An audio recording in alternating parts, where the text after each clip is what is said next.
رحم الله من قرأ الفاتحة.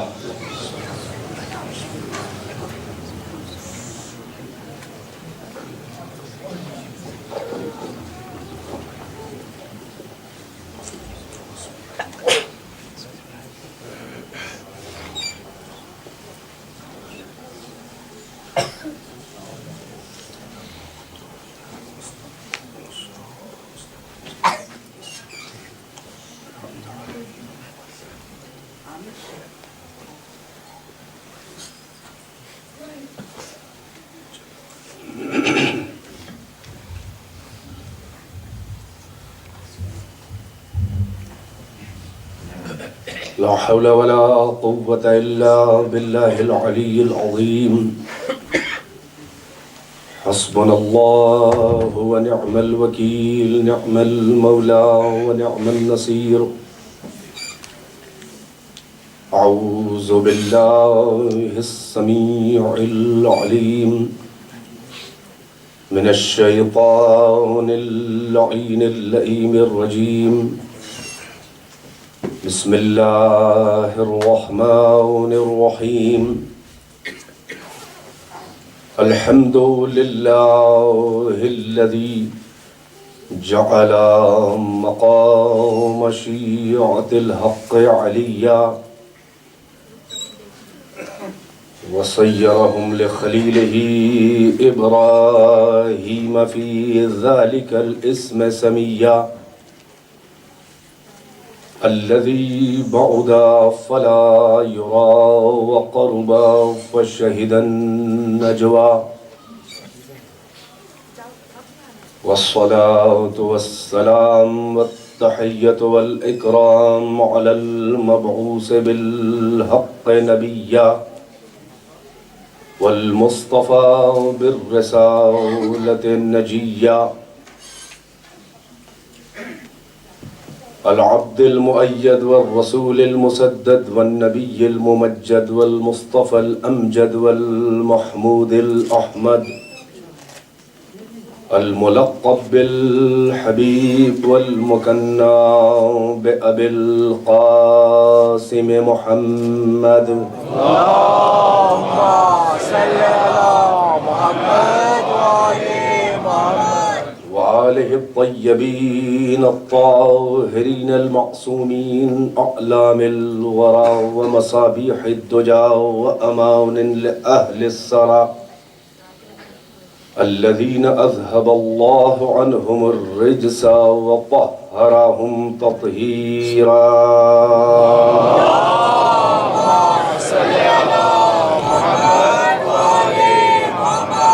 واللعنة الدائمة الباقية على أعدائهم وقتلتهم وغاصبي حقوقهم ومنكري فضائلهم والشاكين فيهم والمنحرفين عنهم. أما بعد فقد قال الله تبارك وتعالى في القرآن الحكيم وهو أصدق القائلين وقوله الحق. بسم الله الرحمن الرحيم. الحمد لله رب العالمين الرحمن الرحيم مالك يوم الدين. إياك نعبد وإياك نستعين. اهدنا الصراط المستقيم صراط الذين أنعمت عليهم غير المغضوب عليهم ولا الضالين. صلوات بر محمد وآل محمد.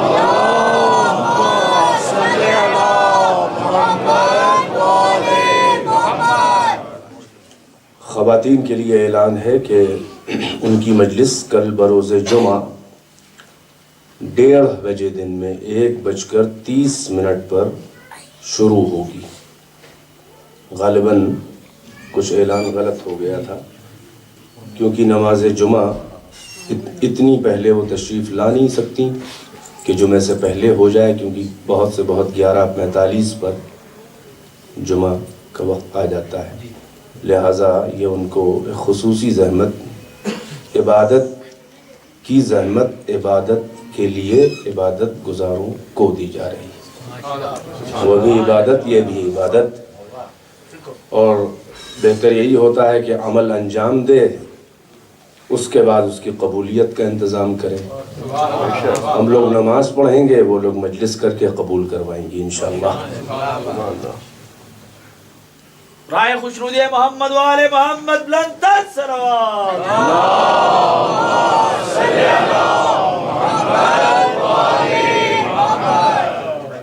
ایک اعلان اور ہے جو اسے بھی کہا گیا ہے، غالباً ہو بھی چکا ہے، کیونکہ یہ عشرہ مجالس ہے اور اس میں تمام شہداء کا ذکر تو الگ الگ فردن نہیں ہو پاتا، تو ایک آدھ دن اصحاب امام حسین میں مخصوص بہت زیادہ، یوں تو سبھی پہ امام نے کہا ہے کہ بے ابی انتم و امی، تم سب پہ شہداء کربلا میرے ماں باپ فدا، مگر کچھ بہت مقرب ہیں، بہت قریب ہیں، یا پیغام کی زاویہ اور جہت سے ان کا ذکر زیادہ مؤثر ہو جاتا ہے، اور زیادہ تفصیل سے فراہم ہے کتابوں میں۔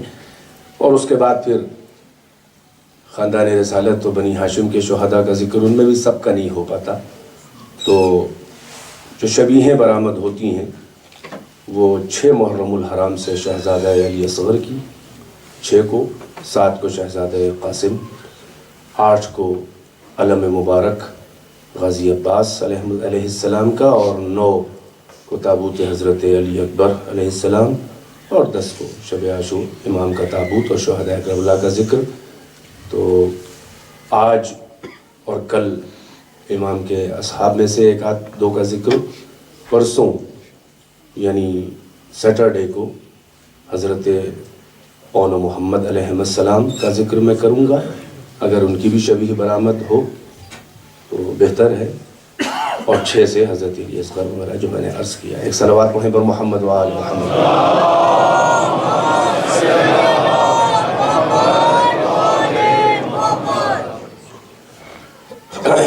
میں دیکھ رہا ہوں کہ مجمع جو ہے وہ ذرا سا تاخیر سے تشریف لا رہا ہے، میری گزارش ہے کہ وقت سے آ جائیں تاکہ بیچ میں خلل بھی نہ ہو، اور مجھے بھی یہ تاثر نہ ملے کہ آپ دیر سے سننا چاہتے ہیں اچھا بیان۔ سبحان اللہ۔ تو وقت سے آ جائیں۔ یہ بات اور ہے کہ میرا وقت مطلب ایسے تو یہ ہم لوگ شیعوں کی یہ پہچان بن گئی ہے، اعلان ہوتا ہے کہ 8 بجے مجلس ہے فلاں صاحب یا فلاں امام بارگاہ میں، ٹھیک 8:30 بجے شروع ہو جائے گی اور 9 بجے قبلہ بیٹھے گے۔ تو ٹیلی ویژن پہ 8:30 کا اعلان ہے، یہاں کے حالات کے لحاظ سے 9 بجے میرا وقت آتا ہے، اور اس میں بھی تھوڑی بہت ڈنڈی مار دی جاتی ہے، لیکن وہ بھی عبادت ہے، وہ بھی ذکر اہل بیت ہے۔ یہ بات اور ہے کہ میں شرمندہ ہوں کہ میں اپنے وقت میں سے نہیں دے پاتا، کوئی ادھر سے میرا وقت لے لیتا ہے تو میں ادھر سے آپ کا وقت لے لیتا ہوں۔ بہرحال جن کے تصدق میں یہ وجود ہے، جن کے طفیل میں یہ ہم انسان ہیں، مسلمان ہیں، صاحب ایمان ہیں، اگر ان کے ذکر میں تھوڑا سا وقت زیادہ بغیر گھڑی دیکھے ہوئے صرف ہو جائے تو میں سمجھتا ہوں کہ اہل بیت کا ذکر جو ہے وہ اپنے وجود کی زکوٰۃ ہے۔ جیسے مال کی زکوٰۃ ہوتی ہے ویسے وجود کی زکوٰۃ ہے۔ مال کی زکوٰۃ مال ہے، اگر زکوٰۃ مال نہ ادا کی جائے تو مال نجس۔ وجود کی زکوٰۃ محبت اہل بیت، ذکر اہل بیت ہے، اگر علی سے محبت اور اہل بیت سے محبت ان کا ذکر نہ ہو تو وجود نجس۔ لہٰذا اتنے بڑے مقصد کو حاصل کرنے کے لیے اگر چند منٹ آگے پیچھے صرف ہو جائیں تو شاید عاشقان اہل بیت پر گرا نہیں گزرے گا۔ ایک اور مل جل کے شیعوں کے لہجے میں صلوات پڑھیں تو آگے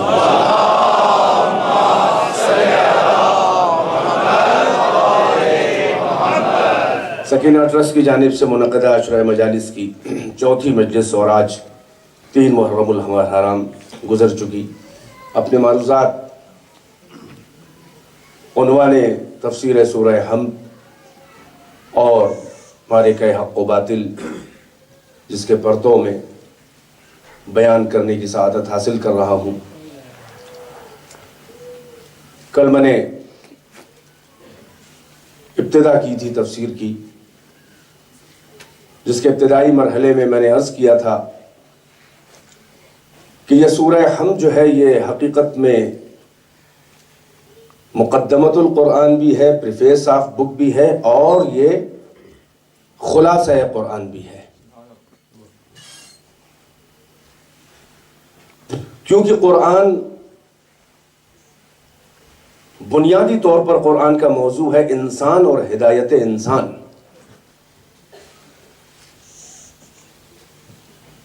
اور اگر آپ قرآن کو تقسیم کریں موضوعات کے اعتبار سے تو موٹے موٹے طور پر اس کے اندر پہلا مرحلہ ہے اللہ اور اس کی توحید، دوسرا مرحلہ ہے رسالت یعنی پہنچانے والا، پہنچانے کا انتظام، اللہ کی بات کو کیسے پہنچایا گیا، کس نے پہنچایا. تیسرا مرحلہ ہے ہدایت کیسے حاصل ہو، اور ہر موضوع کے اپنے اپنے جزئیات ہیں. چوتھا مسئلہ ہے کہ حشر کیسا ہو، کس کے ساتھ ہو. تو بیان زندگی بھی ہے اور بیان بندگی بھی ہے، سلیقہ عبدیت بھی سکھایا گیا ہے اور جلوہ ربوبیت بھی. ماشاءاللہ اردو دا مجمع ہے.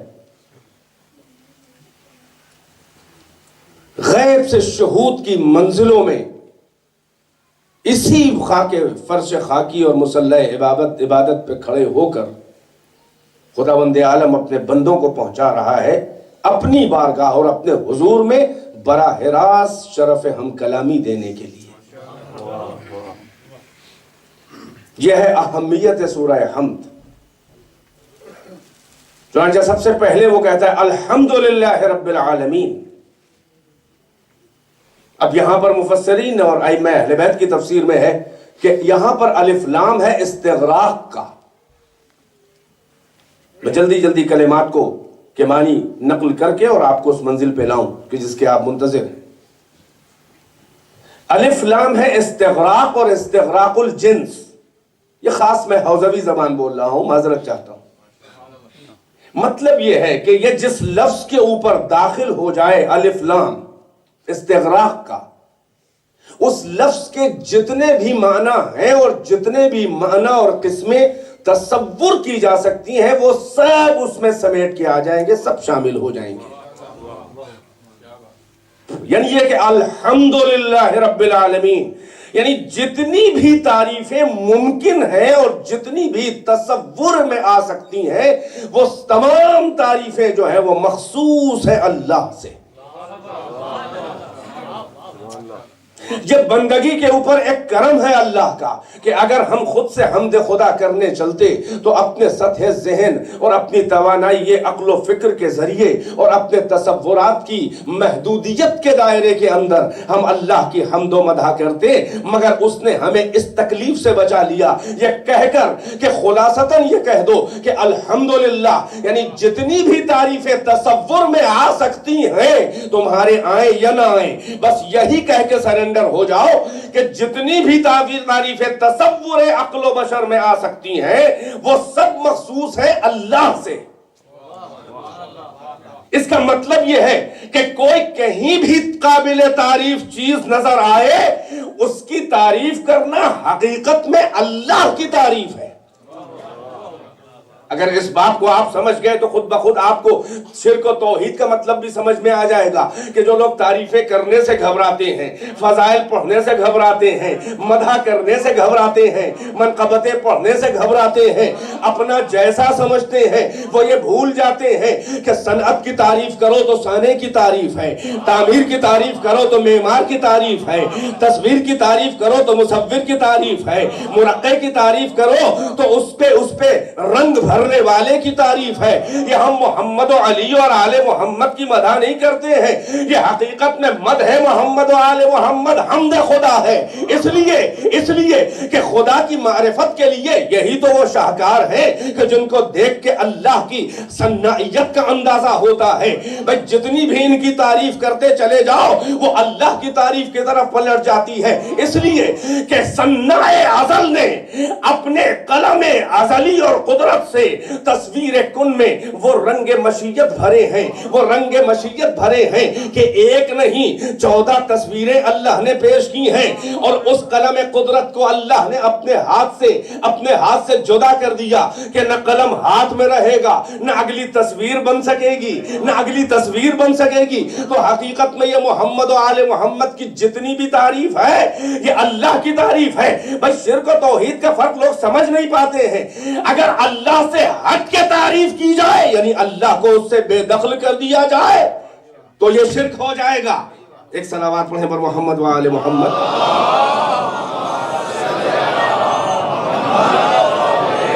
ایک مل جل کے سارا مجمع صلوات پڑھیں بلند آواز کے ساتھ.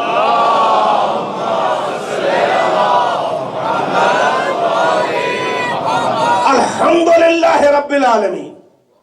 تمام تعریفیں جو ہیں وہ اللہ کی ہیں جو رب العالمین ہے, عالمین کا پالنے والا ہے. الرحمن الرحیم, وہ رحمان بھی ہے رحیم بھی ہے, دونوں رحمت سے ڈرائیوڈ ہیں. یہ دونوں اللہ کے اسماء حسنہ رحمت سے ہیں. رحمان بھی ہے رحیم بھی ہے. فرق کیا ہے؟ دونوں کا مطلب ہے رحم کرنے والا. جعفر صادق, امام جعفر صادق علیہ السلام امام نے ارشاد فرمایا کہ وہ رحمان الدنیا ہے اور رحیم الآخرہ. دنیا میں رحمان ہے, ہر ایک پر رحم کرتا ہے. اس کے دسترخوان رحمانیت پر جیسے موسیٰ نے والے توڑے ویسے ہی فرعون بھی. یہ اس کی عام رحمت ہے کہ جس میں سب شامل ہے مومن و کافر, مگر اس کی وہ خاص رحمت ہے جو قیامت میں مومنین کے اوپر ہوگی. یہ اس کے لفظ رحیم کا مطلب ہے. مالک یوم الدین, اس کو دو طرح سے پڑھا گیا ہے. ایک تو مالک یوم الدین یعنی مالک, ماسٹر, مالک, اور ایک اور طریقے سے پڑھا گیا ہے جس کو مفسرین نے زیادہ بہتر کہا ہے کہ ملک یوم الدین یعنی بادشاہ ہے روز جزا کا. ملک ہے, بادشاہ ہے, اس لیے کہ اس دن قیامت میں ایک آواز آئے گی کہ لمن الملک اليوم. ملک کے مطلب بتا رہا ہوں. قیامت میں آواز آئے گی لمن الملک اليوم. یہ کب آواز آئے گی؟ یہ کب آواز آئے گی؟ اس لیے کہ ایک سور پھونکا جائے گا. قرآن میں تفصیل سے اس کا ذکر ہے, میں آپ کے وقت کو کم سے کم لینے کے لیے فقط اشارے کر رہا ہوں. ایک آواز آئے گی, ایک سور پھونکا جائے گا قیامت میں, پہلا سور. ساری مخلوقات جو ہے وہ مزمحل ہو جائے گی, ختم ہو جائے گی. اب کون بچے گا؟ فقط اسرافیل بچیں گے جو سور پھونکنے والے ہیں. اب ہم سے یہ نہ پوچھئے گا کہ اور کون کون بچے گا, وہ ابھی خود بخود معلوم ہو جائے گا. پہلا سور قرآن کہہ رہا ہے کہ اسرافیل پھونکیں گے اور ساری مخلوقات جو ہیں وہ ختم ہو جائیں گی, فنا. اب اگلا سور بھی پھونکا جائے گا کہ جس میں اسرافیل بھی ختم ہو جائیں گے. تو ظاہر ہے کہ پہلا سور تو اسرافیل نے پھونکا, اب دوسرا سور کون پھونکے گا کہ اسرافیل بھی فنا ہو جائیں. اب آپ اپنی عقل سے پوچھیں کہ کون ہوگا, کون ایسا ہوگا جو سور کی زد میں آنے والا نہیں ہے. میں بیدار ہے کہ نہیں ہے؟ سورہ رحمان بتا رہا ہے کہ کون باقی رہنے والا ہے. کل من علیہا فان ویبقی وجہ ربک ذو الجلال والاکرام. ہر شے فنا ہو جائے گی, فقط باقی رہ جائے گی وجہ رب. تمہارے رب کا چہرہ باقی رہ جائے گا, یہ قرآن کہہ رہا ہے. بہت خاص توجہات. میں کیا عرض کروں, میں قیامت کی بات کر رہا ہوں, پھر بے وجہ رب آ گیا. یہ بے ساختہ آ گیا کہ نہیں آ گیا؟ قیامت کی بات ہو رہی ہے. سور پھونکا جائے گا, پہلا سب ختم. اب دوسرا سور پھونکا جائے گا، یہ بھی ختم۔ اس کا مطلب یہ ہے کہ وہی بچیں گے کہ جن کو فنا نہیں ہے۔ اب کن کو فنا نہیں ہے اے خالق تو بتا دے۔ تو قرآن بتا رہا ہے کہ کل من علیہا فان ویبقی وجہ ربک ذو الجلال والاکرام۔ ایک آیت اور کہہ رہی ہے کل شیء ہالک الا وجہہ، ہر شے ہلاک ہونے والی ہے مگر اللہ کا چہرہ، اللہ کی وجہ۔ بیدار ہے کہ نہیں ہے؟ سورہ رحمان کہہ رہا ہے کہ وہ وجہ ربک ذو الجلال والاکرام، اے محمد تیرے رب کا چہرہ باقی رہے گا۔ ذو الجلال والاکرام، یہ ذو الجلال والاکرام کون ہے؟ یہ رب کی صفت ہے یا وجہ کی صفت؟ بھائی علمی بیان سننے کی عادت ڈالے تب مزہ آئے گا۔ یہ رب کے لیے ایڈجیکٹیو آیا ہے، یہ صفت آئی ہے یا وجہ رب کے لیے آئی ہے؟ اب یہ گرامر کی بات ہے۔ وَيَبْقَى وَجْهُ رَبِّكَ، وجہ کے آخری حرف کے اوپر ہے پیش، رب کے آخری حرف بے کے اوپر ہے زیر، اور ایڈجیکٹیو گرامر یہ بتا رہی ہے کہ ایڈجیکٹیو پر اس کے آخری حرف پہ وہی حرکت ہوگی زبر زیر پیش کہ جو اس کے موصوف پر ہے، یعنی جس کی وہ صفت ہے۔ بلکہ آسان کر دوں دادا آپ کو نہ الجھاؤں، اگر یہ رب کی صفت ہوتی صاحب جلال و اکرام تو ذل جلال والاکرام ہوتا قرآن میں۔ توجہ اس لیے کہ ربک اس پہ زیر ہے تو زو نہ ہوتا زی ہوتا، ذل جلال والاکرام، مگر قرآن کہہ رہا ہے وَيَبْقَى وَجْهُ رَبِّكَ ذُو الْجَلَالِ وَالْإِكْرَامِ، اے محمد باقی رہے گا تیرے رب کی وجہ، تیرے رب کا چہرہ کہ جو چہرہ صاحب جلال و اکرام ہے۔ بھائی بیدار ہے کہ نہیں ہے؟ یہ کون سا چہرہ ہے جو صاحب جلال ہے اللہ کی نظر میں، جو صاحب اکرام ہے، صاحب کرامت ہے؟ بیدار ہے کہ نہیں ہے؟ توجہ ہے کہ نہیں ہے؟ بھئی مدینہ کی گلیوں میں علی کا گزر ہو رہا ہے اور تاریخ سے کہتی ہے کہ ٹولی ٹولی بنا کر لوگ علی کو گھیر لیتے ہیں، اور کوئی کہتا ہے کہ ما اجود لا الہ الا اللہ ما اشجع ھذا الفتح، کوئی خدا نہیں ہے سوائے اس خدا برتر کے، کتنا بہادر ہے یہ جوان۔ اگلا شخص بولتا ہے کہ لا الہ الا اللہ ما اجود ھذا الفتح، کوئی خدا نہیں ہے سوائے اس واحد کے، کتنا سخی اور جواد ہے یہ جوان۔ توجہ ہے کہ نہیں ہے؟ اب ہمارا سوال یہ ہے کہ اے مشرکین مکہ، اے مشرکین مکہ، اے مشرکین مدینہ، بھائی علی کے چہرے کو دیکھ کے تعریف کر رہے ہو تو علی کی شجاعت کی تعریف کرو۔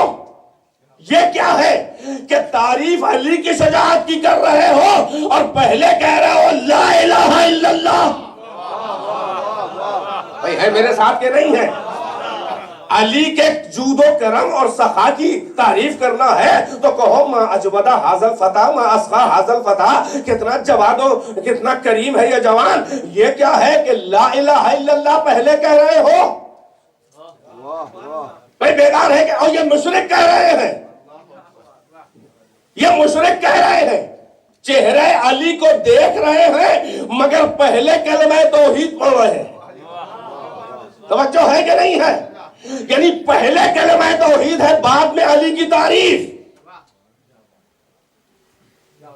اللہ کہہ رہا ہے کہ وہ چہرہ صاحب کرامت ہے، ذو الجلال والاکرام، صاحب جلال ہے۔ یہ کون سا چہرہ ہے؟ اب ہمیں اپنوں میں تو ثابت کرنا نہیں ہے، جنہیں انکار ہوتا ہے ہم ان سے پوچھ رہے ہیں کہ اگر یہی چہرہ صاحب کرامت نہیں ہے تو سارے صحابہ کو رضی اللہ عنہ لکھتے ہو تم، اور علی کے لیے لکھتے ہو کہ کرم اللہ وجہ۔ ایک صلوات و محمد و آل محمد۔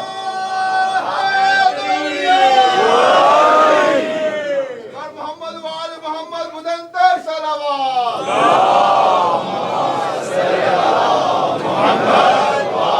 تو معلوم یہ ہوا کہ بقا وجہ رب کو ہے، اب آپ بتائیں کہ اسرافیل بھی جب انہیں بھی ختم ہونا ہوگا تو کیا ہوگا؟ کون سور پھونکے گا؟ اب یہ تفسیریں کہہ رہی ہیں اس آیت کے ذیل میں کہ ایک بار جب سب ختم ہو جائیں گے تو ایک بار آواز آئے گی، لمن الملک اليوم، آج کے دن کس کی بادشاہت ہے؟ کون کہے گا یہ؟ اللہ سوال کرے گا۔ کس سے سوال کرے گا؟ کون جواب دے؟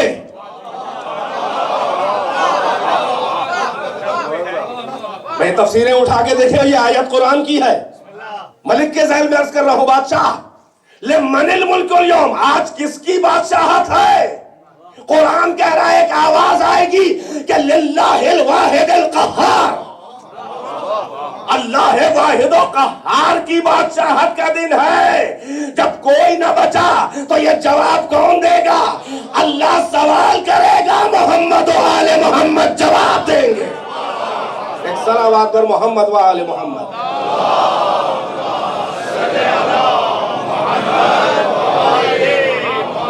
ایک مل جل کے صلوات پڑھیں، ویسے کہ جیسے فضائل میں پڑھی جاتی ہے۔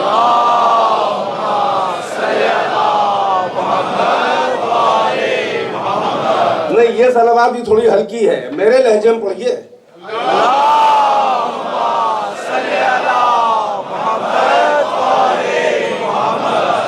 مالک یوم الدین، یوم دین کا مالک ہے، ملک یوم الدین، روز جزا کا بادشاہ ہے، روز جزا کا بادشاہ ہے۔ اب حساب و کتاب کے بعد پھر ایک آواز آئے گی، ظاہر ہے کہ سب مزمحل ہوں گے، پھر قیامت آئے گی، پھر سب کو زندہ کیا جائے گا، روز قیامت پھر حساب و کتاب ہوگا۔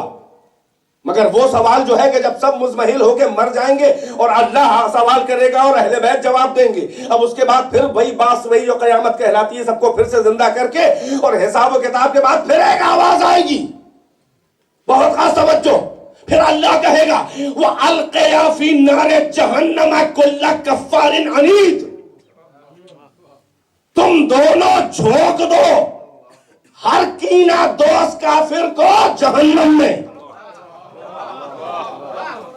بھائی یہ دیکھ لیں آپ، پروناؤن جو ہے وہ ڈوول ہے، وہ القیا، القا کر دو، ڈال دو، تم دونوں فی نار جہنم کل کفار عنید، ہر کینہ رکھنے والے کافر کو تم دونوں جہنم میں ڈال دو، اوندھے منہ جھونک دو۔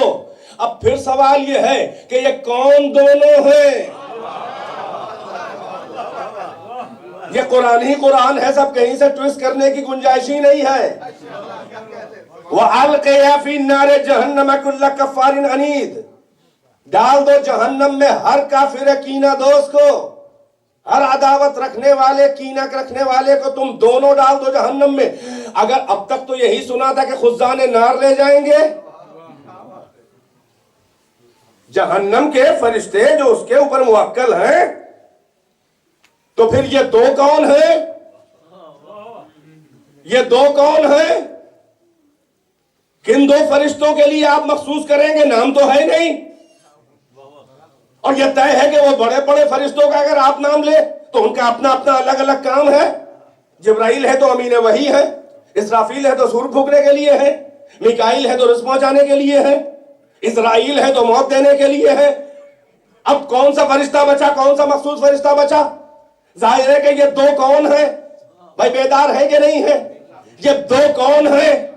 یہ کون سے دو ہیں کہ جن کو اللہ کہہ رہا ہے کہ تم اپنے اختیار سے ہر کافر عنید کو جہنم میں ڈال دو؟ بھائی خاص توجہ فرمائیں کہ یہ کون دو ہوں گے؟ کوئی خصوصیت تو ہونا چاہیے فرشتوں کے لیے، اگر آپ کہیں تو پھر اس کے لیے کوئی خاص دلیل ہونا چاہیے، کیونکہ فرشتے دو ہی تو نہیں ہیں۔ تو اب یہ کون دو ہوں گے کہ جو ہر کافر عنید کو جہنم میں ڈالیں گے؟ اس کا مطلب یہ ہے کہ پہچانتے بھی ہو ہر کافر کو؟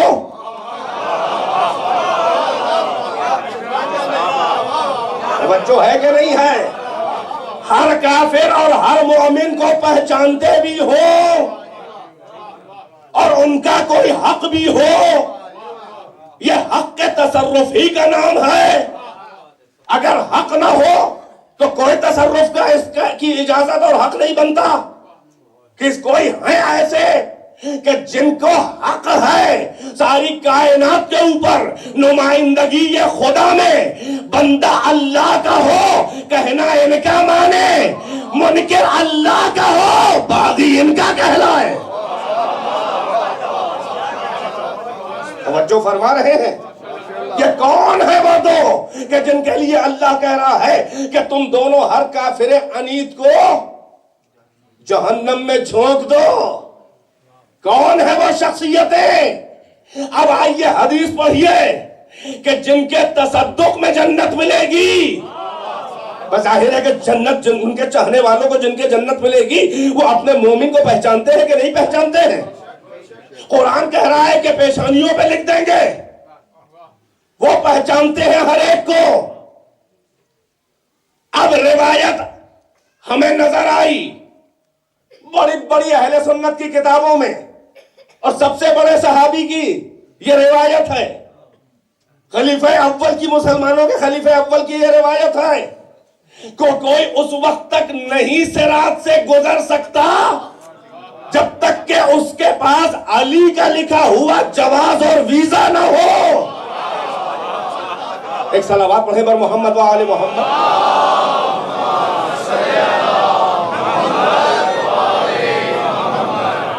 یہی سبب ہے کہ انہیں قسیم جنت و نار بنایا گیا ہے، ورنہ قسیم کا اور کوئی مطلب نہیں ہوتا، یعنی جنت اور جہنم کو بانٹنے والے ہیں یہ۔ ظاہر ہے کہ اپنے چاہنے والوں کو جہنم میں بھیجیں گے اور اپنے قاتلوں اور ان کے ماننے والوں کو جنت بھیج دیں گے؟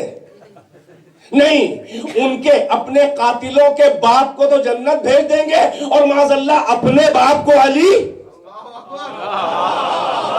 کس چکر میں پڑے ہوئے ہو، کس چکر میں پڑے ہوئے ہو؟ وہاں بھی کوئی پرسان حال نہ ہوگا سوائے خدا بادشاہ کی نمائندگی میں، قیامت کے بادشاہ۔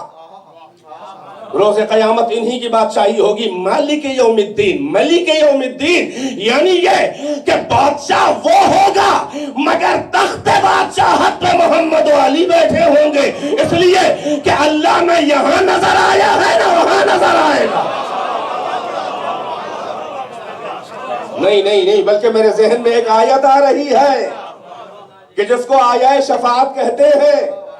وہ آیت کیا ہے؟ عسیٰ ان یبعثک ربک مقاما محمودا، عسیٰ ان یبعثک ربک مقاما محمودا، ان قریب آپ کا رب ہے میرے حبیب آپ کو مقام محمود پر پہنچا دے گا۔ بظاہر تو اس کی تفسیر ظاہری تو یہی ہے کہ وہ مقام شفاعت ہے، مگر ان قریب پہنچا دے گا۔ سن لے اگر سننا ہے، ان قریب پہنچا دے گا، اس کا مطلب یہ ہے کہ ابھی تک پہنچایا نہیں ہے۔ توجہ ہے کہ نہیں ہے؟ شاید کچھ ریویل ہوا ہے میرے اوپر، اس لیے میری کیفیت بدل رہی ہے۔ اب آپ کی بھی کیفیت بدلنا چاہیے، مگر بغیر سنے تو نہیں بدلے گی نا۔ عصا کلمہ ہے جو زبان عربی کا ایک لفظ ہے، اس کا مطلب ہے ان قریب، ابھی نہیں، ہاں قریب ہی۔ سا آتا ہے کبھی کبھی، سا سنقرئک فلا تنسى، ان قریب ہم آپ کو پڑھائیں گے کہ آپ بھولیں گے نہیں۔ کبھی سوفا آتا ہے، سوفا تعلمون، ان قریب یہ لوگ جان جائیں گے۔ عصا کا مطلب یہ ہوتا ہے کہ قریب۔ عسیٰ ان یبعثک ربک مقاما محمودا، قریب ہے کہ میرے حبیب آپ کو آپ کا رب مقام محمود تک پہنچا دے۔ بعض مفسرین نے کہا کہ یہ مقام شفاعت ہے۔ میں کہوں گا اس کا مطلب یہ ہے کہ ابھی حق شفاعت محمد کو نہیں حاصل ہے دنیا میں۔ توجہ ہے کہ نہیں ہے؟ اب آ گئی بات تو کہتا چلوں، یاد رہے کہ شفاعت کی قرآن میں دو قسمیں ہیں، ایک شفاعت ہے بالاذن، ایک ہے شفاعت بالملک۔ شفاعت بالاذن یہ ہے کہ اذن و اجازت ملے تو شفاعت کریں، شفاعت بالملک یہ ہے کہ مالک شفاعت ہے، یعنی اس دنیا میں شفاعت کے حق کو کما لیا ہے، خرید لیا ہے، اپنا لیا ہے۔ نہیں، قرآن سے مربوط نہ کروں تو ایجاد بندہ رہ جائے گی۔ قرآن کیا کہہ رہا ہے؟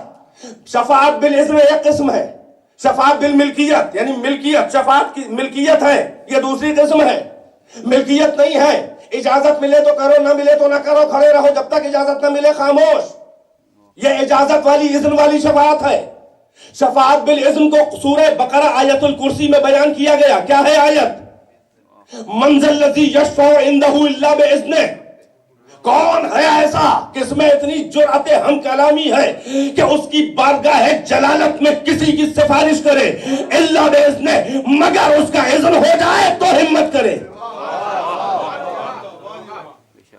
یہ قسم سمجھ میں آئی؟ یہ قرآن کہہ رہا ہے سورہ بقرہ میں آیت الکرسی میں، من ذا الذی یشفع، کون ہے ایسا؟ عجب لہجہ ہے آیت کا، میں کیا کروں، لفظوں میں اس کو ڈھالنا پڑتا ہے، ورنہ ہر بات میں ویسا تو نہیں ہوں، میں کیا جانوں لہجہ خدا کیا ہے؟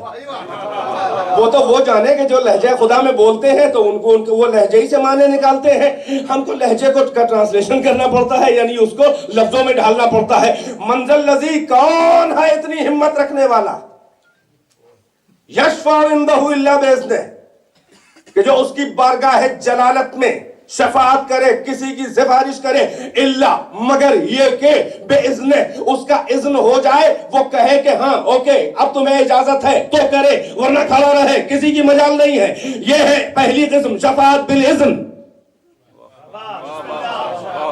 سبحان اللہ۔ دوسری قسم آئی قرآن مجید میں، پھر اللہ نے بتایا کہ لا یملکون الشفاعۃ الا من اتخذ عند الرحمن عہدا، کوئی بھی مالک شفاعت نہیں ہوگا، لا یملکون الشفاعۃ، کوئی مالک شفاعت، کسی کی بھی ملکیت شفاعت نہیں ہے، مگر ابسولوٹ نہیں ہے یہ بات، الا، مگر وہ لوگ مالک ہوں گے، من اتخذ عند الرحمن عہدا، مگر وہ لوگ، ایکسپٹ دوز، کہ جنہوں نے اپنے رحمان کے عہد کو پورا کر لیا ہے۔ یہی میں کیا سن رہے ہیں؟ میں فقط قرآن کی آیت و ترجمہ ابھی میں نے کیا ہے، نتائج آپ کے ذہن میں ماشاءاللہ ذہین مجمع کے آنے لگے۔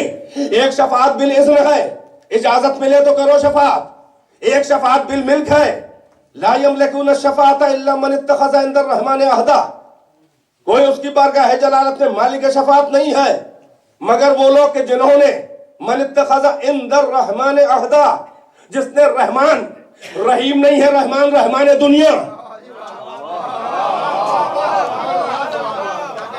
یہ یوں ہی نہیں ہے رحیم و رحمان جگہ جگہ جو پیش کیے گئے ہیں، یہ الفاظ جو بدلے ہر ایک کے مخصوص معنی ہیں، ہم کچھ سمجھتے ہیں کچھ نہیں سمجھ پاتے، اسی لیے کہا گیا ہے کہ اپنی عقل بیکار بیچاری اس کو صرف کر رہے ہو، اہل بیت سے پوچھو کہ اس کا کیا مطلب ہے، عمر عزیز تمہاری ذائقہ نہیں ہوگی۔ لا یملکون الشفاعۃ الا من اتخذ عند الرحمن عہدا، کوئی بھی مالک شفاعت نہیں ہے مگر وہ لوگ کہ جنہوں نے رحمان کی بارگاہ میں عہد رحمان کو پورا کر لیا، لے لیا، اتخاذ، اخذ، لے لینا۔ اب آئیے پوچھیں، ایک بات ثابت ہو گئی کہ کوئی مالک شفاعت نہیں ہے، ایکسپشن بتا رہا ہے کہ کچھ لوگ ہیں، ایک قسم ہے، ایک اللہ کے کچھ بندے ہیں جن کو اذن شفاعت ملے گا، ابھی بتاؤں گا وہ کون ہے۔ ایک دوسری کیٹیگری ہے بندوں کی تھوڑے سے کہ جو مالکان شفاعت ہیں، کوئی مالک شفاعت نہیں ہوگا مگر وہ جس نے کہ رحمان کے عہد کو پورا کر لیا۔ اللہ بتا کے تیرا عہد کیا ہے کہ ثابت ہو جائے کہ مالکان شفاعت کون ہے۔ بھائی میرا مجمع اس مشکل مرحلے میں میرے ساتھ رہے کہ عہد رحمان تلاش کیا جائے، قرآن میں کہاں ہے؟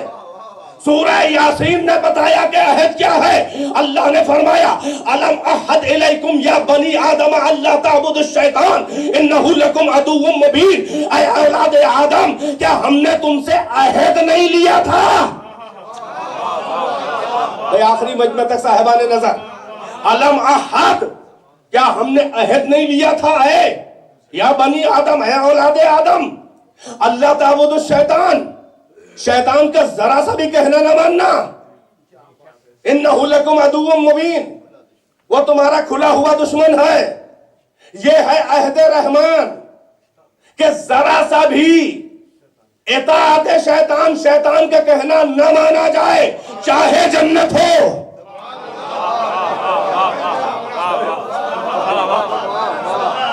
میں کیا عرض کروں کہاں سے کہاں بات پہنچ رہی ہے. بھائی شفاعت ایک جگہ اور اس کا لہجہ مل رہا ہے. جو شفاعت یعنی ملکیت شفاعت، شفاعت کو لے لینا، خرید لینا، اپنی ملکیت بنا لینا، رحمان کے عہد کو یعنی عہد پورا کیا، شفاعت اللہ نے دے دی. جیسے جان بیچی مرضی لے لی. آسان کرنے کے لیے کہہ رہا ہوں، جیسے کسی نے جان بیچی مرضی خرید لی، ویسے عہد کو پورا کرے، شفاعت خرید لے تو اب مالک شفاعت ہے. مگر مالک شفاعت وہ ہے جو عہد پورا کرے. عہد رحمان کیا ہے؟ علم عہد علیکم یا بنی آدم اللہ تعبدوا الشیطان. اے اولاد آدم، کیا ہم نے تم سے عہد نہیں لیا تھا کہ ذرا سا بھی شیطان کا کہنا نہ مانا؟ اور یہ عہد پتہ نہیں کہاں سے کہاں پہنچائے دے رہا ہے مجھے. وَإِذِ ابْتَلَىٰ إِبْرَاهِيمَ رَبُّهُ بِكَلِمَاتٍ فَأَتَمَّهُنَّ. اے محمد وہ وقت بھی یاد کرو کہ جب ابراہیم کو ان کے رب نے چند کلمات کے ذریعے آزمایا، امتحان لیا اور وہ امتحان میں پورے اترے. قَالَ إِنِّي جَاعِلُكَ لِلنَّاسِ إِمَامًا. تو اللہ نے کہا ابراہیم ہم تمہیں لوگوں کا امام بنانے والے ہیں. قَالَ وَمِن ذُرِّيَّتِي. ابراہیم نے کہا کہ اور میری ذریت میں یہ امامات. اللہ نے پلٹ کے جواب دیا کہ لَا يَنَالُ عَهْدِي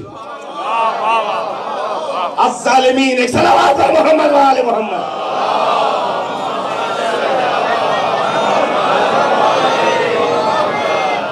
بھائی ایک ویسی صلوات پڑھیے کہ جیسے میں پڑھ رہا ہوں.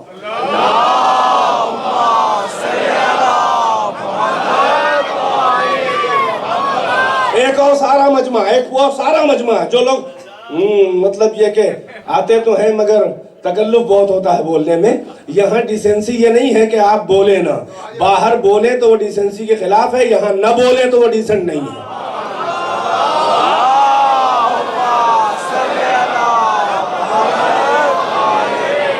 بھائی جتنی محنت مجھے کرنی تھی کر لی، اب نتائج ہی نتائج چند منٹ کے اندر ہیں.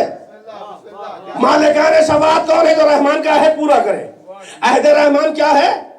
اطاعت شیطان، ذرا سا بھی شیطان کا کہنا نہ مانے، ذرا سا بھی اس کے فریب میں نہ آئے. یہی عہد جو شفاعت کی ملکیت شفاعت کو ملکیت بناتا ہے، یہی عہد امامت دلاتا ہے.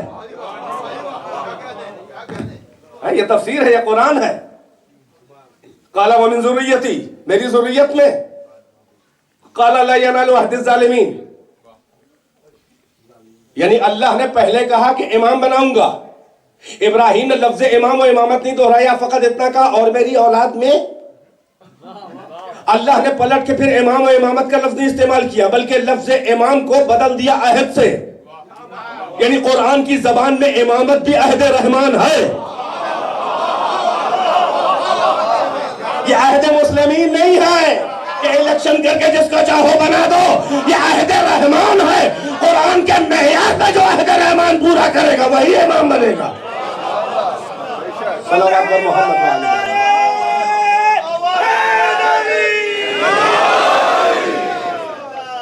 ایک اور مل جل کے صلوات پر محمد وآلہ محمد.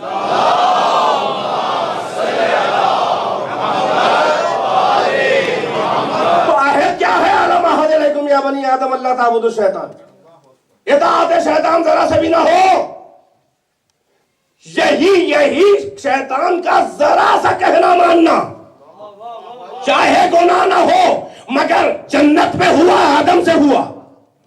ہم اپنی طور سے کہتے تو ہم اپنے کو کافر سمجھتے کیونکہ ہم تو جاہل ہیں، ہمیں نہیں معلوم معیار کیا ہے. مگر اگر اللہ ہی شکوہ کر دے آدم سے قرآن میں، یہی عہد تھا. اسی لیے جب اللہ نے یہ کہا کہ فلا تقربا هذه الشجرة فتكونا من الظالمین، عجب منزل ہے، نہ جانا اس درخت کے قریب ورنہ تم لوگ ظالمین میں سے ہوگے، اپنا نقصان کرو گے، اس ناز و نعم سے جنت کے نکالے جاؤ گے.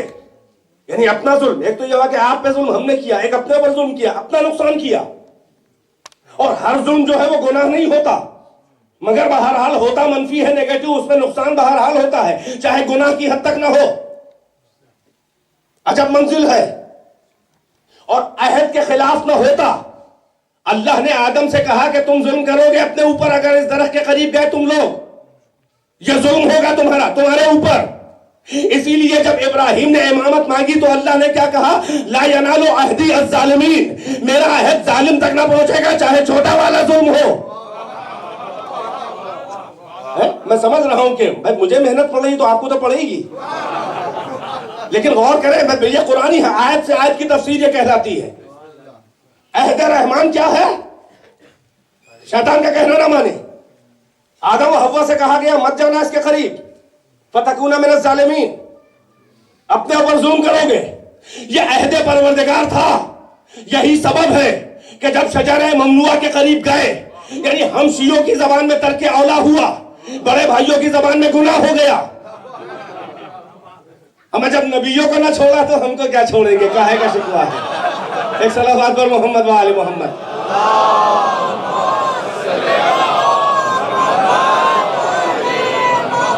اگر یہ درخت کے قریب جانا عہد رحمان کے خلاف نہ ہوتا, عہد کے خلاف نہ ہوتا, تو اللہ ان لفظوں میں شکوہ نہ کرتا کہ فَأَعِدْنَا إِلَىٰ آدَمَ فَنَسِيَ وَلَمْ نَجِدْ لَهُ عَزْمًا.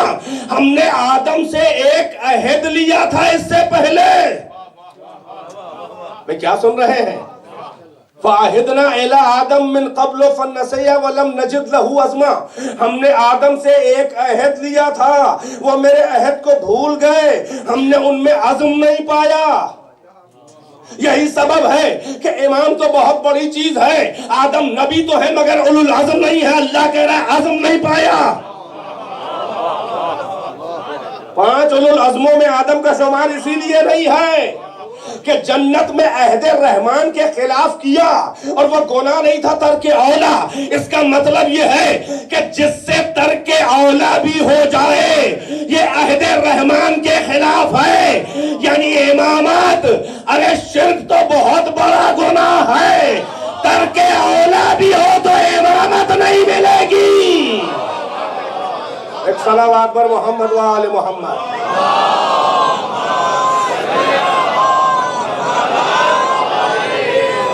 جو عہد امامت میں ہے وہی عہد شفاعت میں ہے. لا یملکون الشفاعۃ الا من اتخذ عند الرحمن عہدا. کوئی مالک شفاعت نہ ہوگا مگر وہ ہستیاں کہ جنہوں نے عہد رحمان کو پورا کر لیا.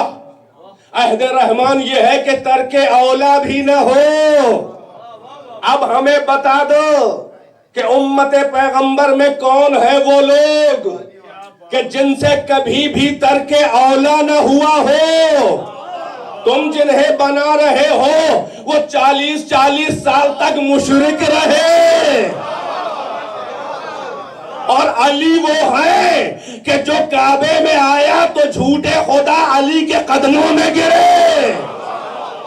باقی سب نے بتوں کے پیروں کی خاک آنکھوں میں لگائی, مگر علی وہ ہے کہ بتوں نے علی کے قدموں کی خاک آنکھوں میں لگائی. یہی سبب ہے کہ تمہیں بھی اس فضیلت کا اعتراف ہے کہ سب رضی اللہ علی کرم اللہ, جس کا چہرہ کبھی بتوں کے آگے نہ جھکا. تو یہ ہے عہد رحمان کو پورا کرنے والا گھر. 2 طرح کی شفاعت ہے بھائی, توجہ. شفاعت بالاذن یہ ہے, یہ نبیوں کی شفاعت ہے. آدم سے لے کر عیسیٰ تک جو ہے وہ شفاعت بالاذن والے ہیں. قیامت میں اپنی اپنی امتوں کے ساتھ امتوں سے منہ پھیرے ہوئے نفسی نفسی کر رہے ہیں, اور جب ان کو اجازت شفاعت ملے تب شفاعت کریں گے امت کی. مگر اہل بیت اس دنیا میں عہد رحمان پورا کر کے گئے ہیں, تو یہ میدان محشر میں مالک شفاعت کی طرح کھڑے ہوں گے, یہ کہیں گے امتی امتی. میں بیدار ہے کہ نہیں ہے؟ تو اب آسان یا باسا کا رب کا مقام محمودہ, ان قریب آپ کا رب آپ کو مقام محمود یعنی مقام شفاعت تک پہنچا دے گا. بھئی کب پہنچا دے گا؟ یہ تو یہی عہد رحمان پورا کر کے مالک شفاعت بن چکے. بس میں اپنی منزل پہ آپ کو لے آیا کہ یہ کون ہوگا. یہ خدائے ملک تو نظر نہ آئے گا, پھر کون اس بادشاہ ہے قیامت کی مسند پہ بیٹھے گا تو اللہ کہہ رہا ہے عَسَىٰ أَن يَبْعَثَكَ رَبُّكَ مَقَامًا مَحْمُودًا، تو ہے محمد، میں ہوں محمود، بادشاہ حقیقی میں ہوں، جانشین بادشاہ محشر میں تو ہے۔ بھائی توجہ ہے کہ نہیں ہے؟ بیدار ہے کہ نہیں ہے؟ بھائی یہی سبب ہے کہ اس نے حمد کے ذریعے اپنا نام محمود رکھا اور محمد کا نام، اپنے حبیب کا نام محمد رکھا۔ حمد کا مطلب تعریف، محمود کا مطلب جس کی تعریف کی جائے، مفعول آبجیکٹ حمد کا۔ محمد کا مطلب باب تحمید، باب تفعیل سے عربی گرامر کہتی ہے، بغیر کسی مسلک کے اختلاف کے یہ عربی گرامر ہے۔ باب تفعیل کی خصوصیت یہ ہے کہ ٹکڑے ٹکڑے کر کے، جز جز کر کے، الگ الگ کر کے، انالیسس کر کے، تجزیہ کر کے، ایک ایک پارٹ، ایک ایک جز کی تعریف کی جائے، ایک ایک جز پر وہ جو بھی ناؤن استعمال ہوا ہو۔ مثلا قطع کا مطلب کاٹ دینا، قاف تو عین قط کا مطلب کاٹ دینا۔ مگر آپ نے دیکھا ہوگا کہ شعراء استعمال کرتے ہیں کہ اشعار کو ناپنے میں، اس کے مصرے کو بحر میں ناپنے میں کہتے ہیں کہ تقطیع کرو، تب سمجھ میں آئے گا کہ بحر میں ہے کہ نہیں ہے۔ شعراء ہیں یہاں کہ نہیں ہیں؟ آج کل تو زیادہ تر شعراء ایسے ہیں جن کو عروض سے کوئی تعلق نہیں ہے، شاعری بہت اچھی کرتے ہیں، علم عروض و قافیہ نہیں جانتے، بحر وحر نہیں جانتے۔ خیر کوئی بات نہیں، پیغام پہنچے، لازم نہیں ہے، اس لیے کہ میں نے دیکھا علم عروض میں جو لوگ بہت زیادہ قابل ہوتے ہیں پھر ان سے اچھا شعر نہیں نکلتا۔ یہ تو ایک ہی گھر ہے کہ جو بولے کلام الامام امام الکلام، امام کا کلام کلاموں کا امام ہوتا ہے۔ سبحان اللہ۔ تو تقطیع کا قط کا مطلب کاٹ دینا، تقطیع کا مطلب ٹکڑے ٹکڑے ٹکڑے ٹکڑے کرنا، جز جز کر دینا۔ تحریر مصرے کے کئی کئی ٹکڑے کیے جاتے ہیں۔ قط کا مطلب فقط یوں ایک بار کاٹا، دو ٹکڑے ہو گئے، قط ہو گیا۔ تقطیع کا مطلب ٹکڑے ٹکڑے کرنا، یعنی یہ باب تفعیل کی خصوصیت ہے، تقطیع، تفعیل۔ اسی سے ایک ناؤن بنا، حمد کو جب لائے اس ناؤن کے اس وزن کے اوپر تو تحمید بنا، اور تحمید کا مفعول بنا محمد، حمد کا مفعول بنا محمود۔ حمد کا مطلب سادی سودی تعریف کرنا، تحمید کا مطلب ایک ایک جز کی تعریف کرنا۔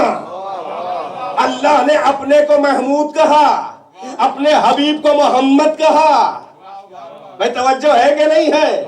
اللہ نے اپنے کو محمود کہا، یعنی جس کی سادی سودی تعریف ہو وہ ہے محمود، جس کی سادی سودی حمد ہو وہ ہے محمود، جس کے ایک ایک جز ایک ایک پارٹ کی حمد کی جائے وہ ہے محمد۔ اس کا راز بتا دے کیا ہے کہ اللہ نے اپنے کو اس لیے محمود کہا کہ ساری کائنات مل کے اس کی حمد کرے، مگر حق حمد ادا نہیں ہو سکتا مگر اپنے حبیب کی حمد کرنے والا وہ خود ہے۔ لہذا سانے اپنی صنعت کے راز سے نہ واقف ہوگا، لہذا ہر جز کی تعریف کی ہے، عالم انوار کے اداؤں کی بھی تعریف کی ہے، عالم جسد کی اداؤں کی بھی تعریف کی ہے۔ یہی سبب ہے کہ کبھی عقل اول کہا، کبھی نور اول کہا، کبھی وجود اول کہا، کبھی جوہر کائنات کہا، کبھی عالم جسد میں کبھی کہا یا ایھا المزمل، کبھی کہا یا ایھا المدثر، کبھی کہا طٰہٰ، کبھی کہا یاسین، کبھی کہا حبیب۔ صلوات پر محمد و آل محمد۔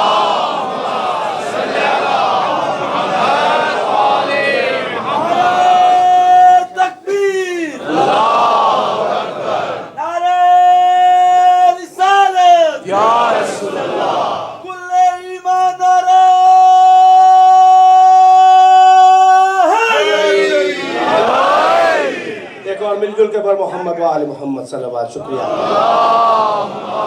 صلی اللہ محمد و آل محمد۔ تو محمد پہچانے گئے اللہ کے ذریعے، اللہ کی حمد محمد نے کی، اللہ پہچانا گیا محمد کے ذریعے۔ مگر محمد بہرحال مخلوق ہے، اللہ ان کا خالق ہے۔ توجہ ہے کہ نہیں ہے؟ جو اللہ کو مان رہا ہے وہ محمد کی وجہ سے، جو محمد کو مان رہا ہے وہ اللہ کی وجہ سے۔ نہیں غور فرما رہے ہیں؟ جو محمد کو مان رہا ہے وہ اللہ نے تعریف کی ہے، جو اللہ کو مان رہا ہے وہ محمد کی وجہ سے مان رہا ہے۔ نہیں غور فرمایا آپ نے؟ وجہ یہ ہے کہ یہی ایک دوسرے کو پہچانتے ہیں، مگر ہمیں پیغمبر نے کچھ اور بتایا۔ پیغمبر نے کہا نہیں، یہ دو ہی لوگ نہیں ہے بلکہ یہ ہے معرفت کا ٹرائنگل۔ توجہ ہے کہ نہیں ہے؟ سنی ہے مشہور حدیث ہے نا کہ اللہ کو کسی نے نہ پہچانا سوائے میرے اور علی کے، مجھے کسی نے نہ پہچانا سوائے اللہ و علی کے، علی کو کسی نے نہ پہچانا سوائے میرے اور اللہ کے۔ یہ معرفت کا ٹرائنگل ہے بھائی، یہی سبب ہے کہ جس کو بھی اللہ کو پہچاننا ہے وہ محمد سے پوچھے، جس کو اللہ کو پہچاننا ہے وہ علی سے پوچھے، جسے محمد کو پوچھنا ہے پہچاننا ہے وہ اللہ اور علی سے پوچھے، اور جس کو علی کو پہچاننا ہے وہ اللہ و محمد سے پوچھے۔ میں غلط تو نہیں کہہ رہا ہوں، حدیث کی روشنی میں ایسا ہی تو ہے۔ چنانچہ اللہ کے وجود کی سب سے بڑی دلیل کون ہے؟ محمد نے مانا۔ محمد کے رسالت کی سب سے بڑی دلیل یہ ہے کہ محمد کے لیول کے انسان نے اپنا رسول مانا۔ توجہ ہے کہ نہیں ہے؟ اور علی کی امامت کی سب سے بڑی دلیل کیا ہے؟ نہیں، ذہن میں ہے کہ نہیں ہے؟ علی کی امامت کی سب سے بڑی دلیل میری نظر میں یہ ہے کہ ام ابیہا سیدہ نساء عالمین نے اپنا امام مانا۔ نہیں، آپ نے اس جملے کو ہلکے میں لے لیا۔ حقیقت یہ ہے کہ فاطمہ جب سیدہ نساء عالمین ہے، جو بھی ان کا امام ہوگا وہ حقی ہوگا۔ اذان عالیہ میں آئی بات کہ نہیں آئی؟ ہم سے کہا جاتا ہے کہ بھائی آپ اپنے عقائد کو سنبھالیں، اور آپ کا امام کون ہے؟ ہم کہیں ہمارا امام وہی ہے جو فاطمہ کا امام ہے۔ ظاہر ہے کہ جاہلیت کی موت مرے گا وہ کہ جو معرفت امام پہ نہ جائے، جس کو موت معرفت امام پہ نہ آئے وہ جاہلیت کی موت مرے گا۔ یہ ہم نہیں کہہ رہے، پیغمبر کہہ رہے ہیں۔ من مات ولم یعرف امام زمانہ مات میت جاہلیہ، جو مر جائے اس حالت میں کہ مرتے وقت اپنے وقت کے امام کو نہ پہچانے وہ جاہلیت کی موت مرا، وہ مسلم نہیں مرے گا چاہے کچھ بھی کر چکا ہو۔ امامت کی اہمیت جو بتا رہا ہوں، معرفت کے یہ زینے ہیں، اللہ کو پہچاننے کے یہ زینے ہیں، ان کی معرفت کے بغیر اللہ کہتا ہے مجھے توحید قبول نہیں۔ بھائی کس مجمع سے پیغمبر یہ کہہ رہے ہیں کہ جو مر گیا اپنے وقت کے امام کو نہ پہچانا وہ جاہلیت کی موت مرا؟ ظاہر ہے کہ آج تک کے پیغمبر کا خطاب ہم سے بھی ہے، مگر جو مجمع اس وقت موجود تھا اس میں وہ کون سا وہ معمولی مجمع نہیں تھا، سب تھے صحابہ۔ اس سارے مجمع سے پیغمبر کہہ رہے ہیں یہ احدیون ہیں، یہ بدریون ہیں، یہ سابقون الاولون ہیں۔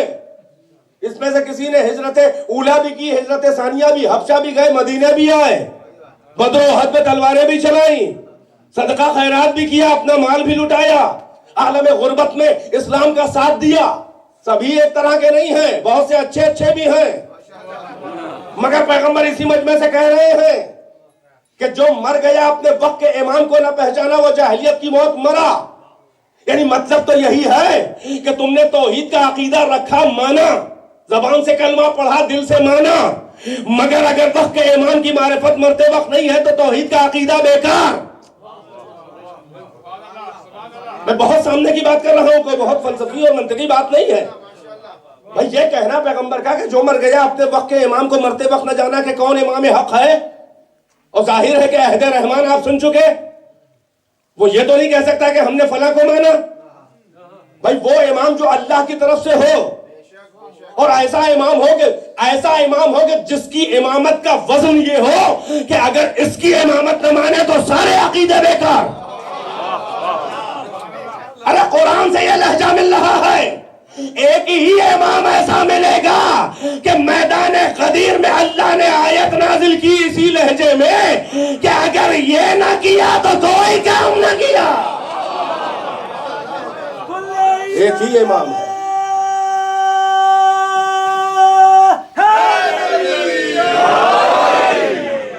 ایک ہی امام ہے کہ جس نے عہد رحمان کو پورا کیا، اس خاندان کا پہلا یہی ہے، اور اگر ملے گا تو اسی خاندان میں ملے گا عہد رحمان کو پورا کرنے والے۔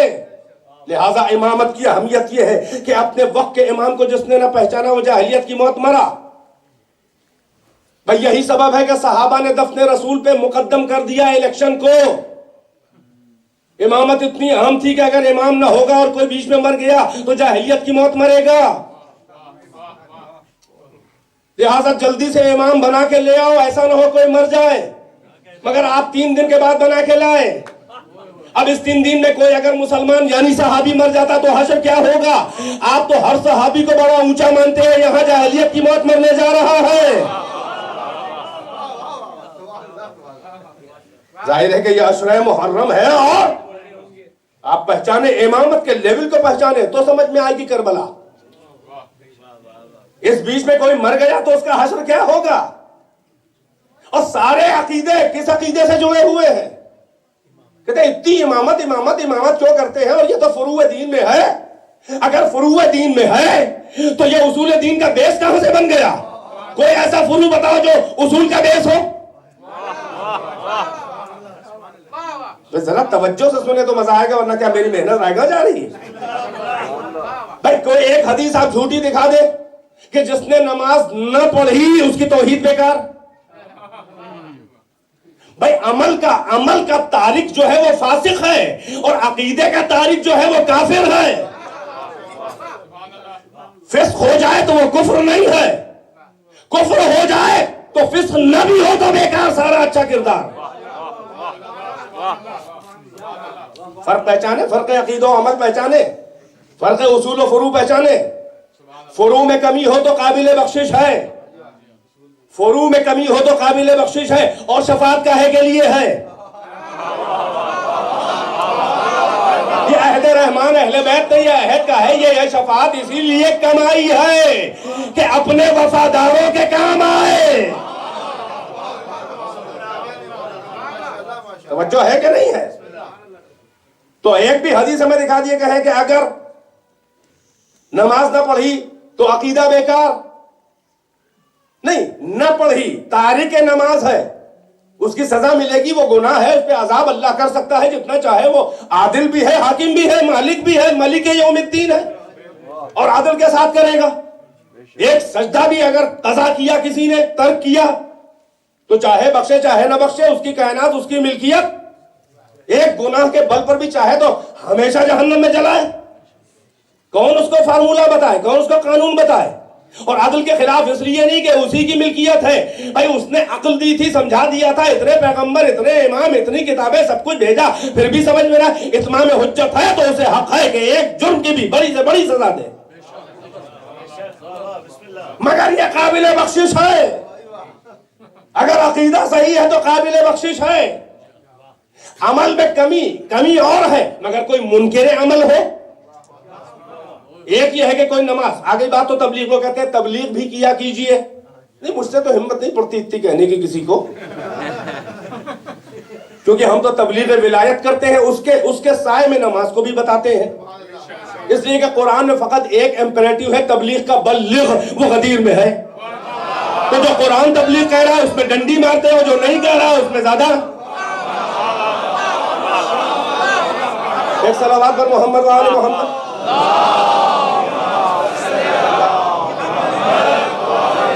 میں بات تمام کر دیتا مگر 1-2 منٹ آپ کی اجازت سے کہہ رہا ہوں، میں 2-3 منٹ کے اندر یہ بات پوری کر دوں کہ منکر نماز اور ہے، تارک نماز اور ہے۔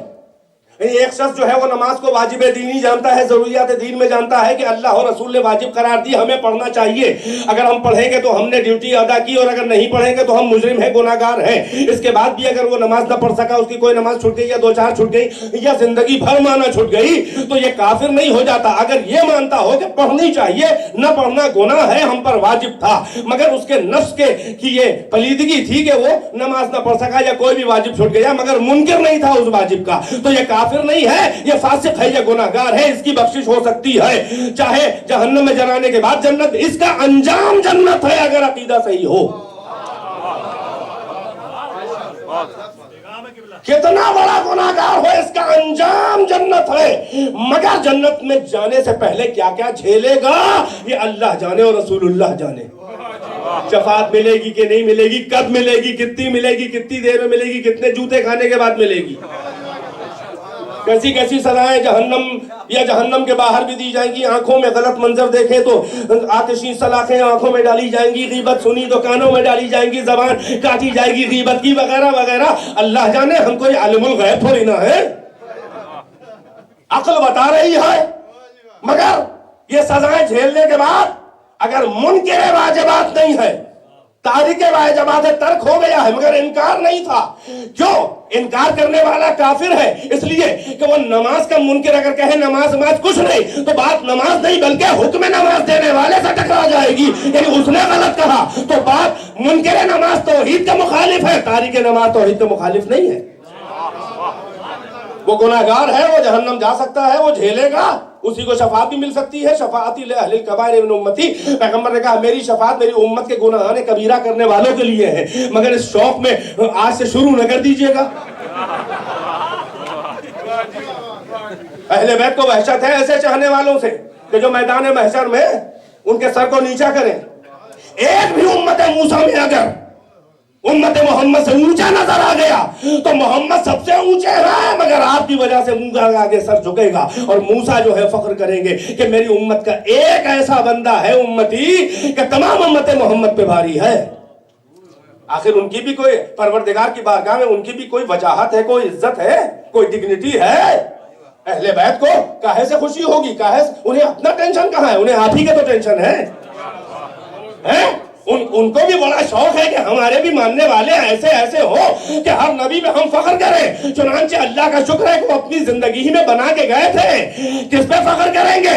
سارے نبی کی امت کا بڑا عابد بھی کھڑا ہوگا، بڑا زاہد بھی کھڑا ہوگا، عقیدے کا پہاڑ بھی کھڑا ہوگا، تو محمد ایک بار کہیں گے سلمان ادھر، ابو ذر ادھر۔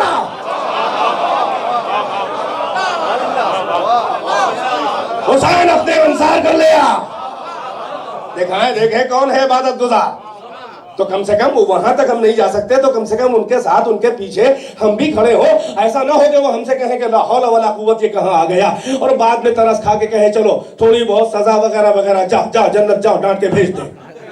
یہ دھکے کی جنت نہ ملے۔ اہل بیت چاہتے ہیں کہ اہل بیت چاہتے ہیں کہ ہر شیعہ ایسا بنے کہ اللہ کو خود اس کے عقیدے اور عمل کی بنیاد پر اسے اختیار دے کہ جس کی چاہو شفاعت تم کرو۔ مالکان شفاعت ہے تو اس نے شفاعت ہمیں بھی دے سکتے ہیں کیونکہ مالک ہیں، وجہ ہے کہ نہیں ہے؟ لہذا عمل اور ہے، عقیدہ اور ہے۔ یہ بات اور ہے کہ عقیدے کا پرتو ہے عمل، عمل سے ثابت ہوتا ہے عقیدہ۔ دل میں کچھ بھی ہو، عمل سے ظاہر ہو تو دلیل مل جاتی ہے، مگر کوئی بھی فروع ایسا نہیں ہے جو اصول پہ اثر انداز ہو، مگر اصول جو ہے وہ فروع پر اثر انداز ہوتے ہیں۔ اگر عقیدہ صحیح ہے تو عمل کیا وزن ہے، اور اگر عقیدے میں کھوٹ ہے تو بڑے سے بڑا عمل بھی بیکار، بلکہ بغیر عقیدے مکمل ہوئے سجدہ پروردگار بھی گناہ کبیرہ۔ بغض علی میں سجدہ کرنے والا شرک سے بڑھ کر ہے،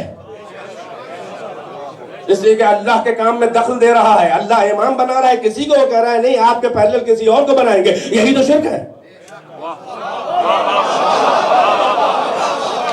ہاں یہ شرک فی الافعال ہے، سجدہ کرنا کسی کو یہ شرک فی العبادہ۔ میں بتاؤں گا سورہ ہم کے اندر ساری توحیدیں موجود ہیں، آگے کے مراحل میں بیان کروں گا، یہیں پر میں اپنے بیان کو ختم کر دوں یہ جملہ کہہ کر کہ امامت اگر فروع دین میں ہے تو چلو یہی مان لو، مگر اتنا ماننا پڑے گا کہ یہ ایسا فروع دین ہے کہ جس پر جو بیس بنا ہوا ہے اصول دین کا۔ تبھی تو پیغمبر کہہ رہے ہیں کہ اگر اس کو نہ مانا، اپنے وقت کے امام کی معرفت نہ حاصل کی تو جاہلیت کی موت مرا، یعنی توحید اور قیامت اور نبوت کا عقیدہ اور سارا نماز روزہ وغیرہ وغیرہ سب بیکار۔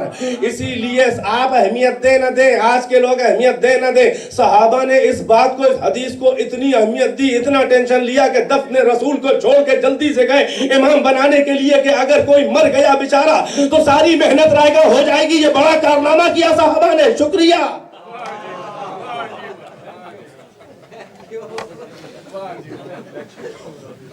مگر کتنے دن کے بعد بنایا؟ 3 دن کے بعد. اور 3 دن میں اگر کوئی بیچارہ صحابی نکل لیتا تو سیدھے دندناتا ہوا کہاں جاتا؟ آپ تو سوسائڈ بامبر کو سیدھے جنت بھیجتے ہیں.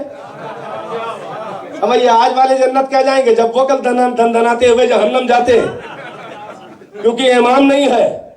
3 دن کے بعد تو چلیے آپ نے بالکل بچا لیا، بالکل سیف، لیکن اس 3 دن میں کوئی بیچارہ مر جائے صحابی تو وہ تو جہنم جائے گا نا، پیغمبر کہہ رہے ہیں. تو اس کا ذمہ دار کون ہوگا؟ اس کا ذمہ دار اس بیچارے صحابی کی ساری محنت کے رائگاں ہونے کا ذمہ دار کون ہوگا؟ بھائی وہ تو کہے گا اے پروردگار تیرا عدل کہاں گیا؟ ہم کیا جانے، تو نے بنایا تھا. جب کوئی امام ہی نہیں تھا تو ہم کسے مانتے؟ ہوتا ہو نہ مانتے تو ہمیں جہنم بھیج. ہوتا ہو ہم نہ مانتے. یہ لوگ تو 3 دن کے بعد لائے تھے بنا کے. تو اللہ اس وقت اس صحابی سے یہی کہے گا کہ ہم نے کب کہا تھا کہ دنیا کے کارخانے کے امام کا انتظار کرنا؟ ہم نے اسی لیے کہا تھا کہ انہیں ڈھونڈو گے جنہوں نے عہد رحمان کو پورا کیا ہو، جو یہاں بھی ہماری نمائندگی میں مالک ہو اور وہاں بھی ہماری نمائندگی میں مالک ہو. یہاں کے مالک یہ ہے کہ ولایت ہے، وہاں کے مالک یہ ہے کہ شفاعت ہے. صلوات پر محمد و آل محمد.